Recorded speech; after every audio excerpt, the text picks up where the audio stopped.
Hey guys, Grantino here. Welcome to the Godcast.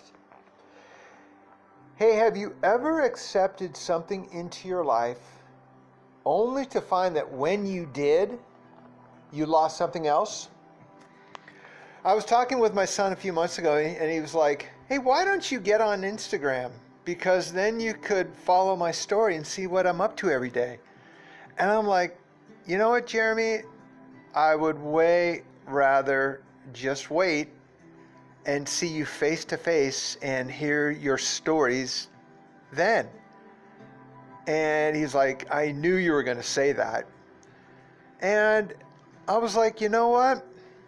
You lose so much warmth when it's all just social media. And ironically, now because of this quarantine, it's all about social media. It's the only way we can keep in touch with each other. And so you can imagine what I feel like I've lost. So in this story I'm going to read for you from Luke chapter 23, see if you can find what important thing these people lost when they accepted something else into their life. It says the Jewish chief priests and the teachers of the law dragged Jesus off to the Roman governor Pontius Pilate.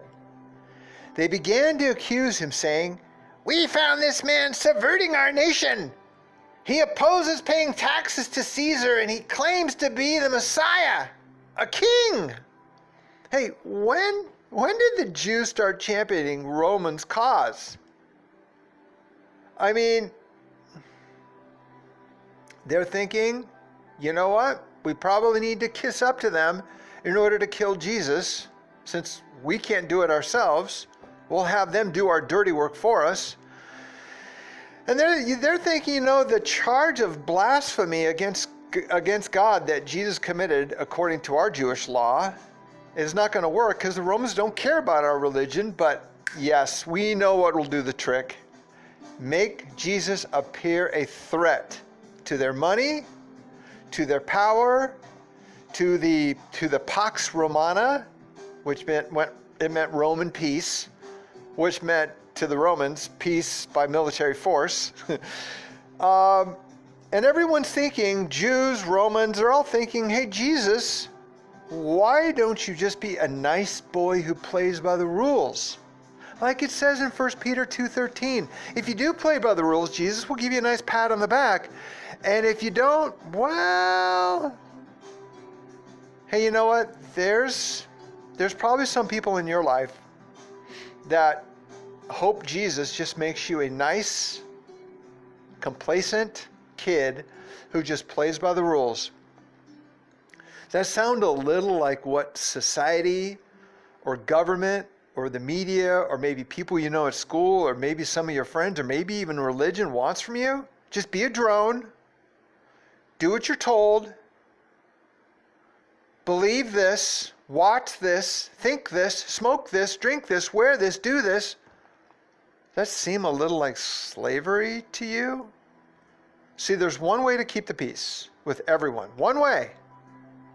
Believe nothing. Say nothing. Do nothing. Be nothing. It goes on in chapter 23. Pilate said to Jesus, "So, you're the king of the Jews, eh?" And Jesus replied, "Those are your words, not mine." Then Pilate told the chief priests in the crowd, "This man hasn't committed any crime."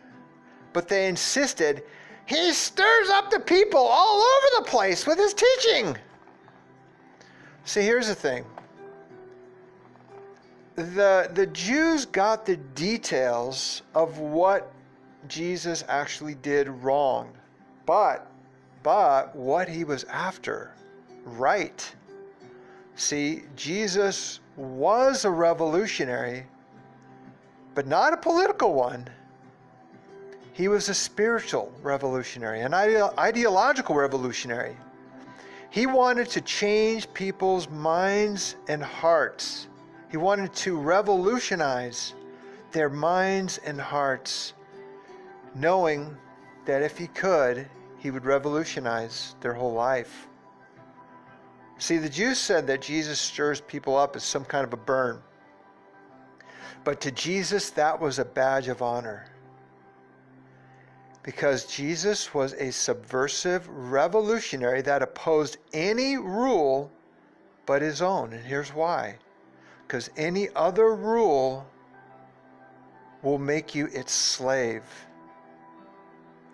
Jesus wanted to set people free. So what about you? Are you sure? I mean, think hard. Are you sure you want to accept listening to Jesus' teaching? If you do, you may just lose something. You may actually lose your complacency to let the world have its way with you, to make you its slave,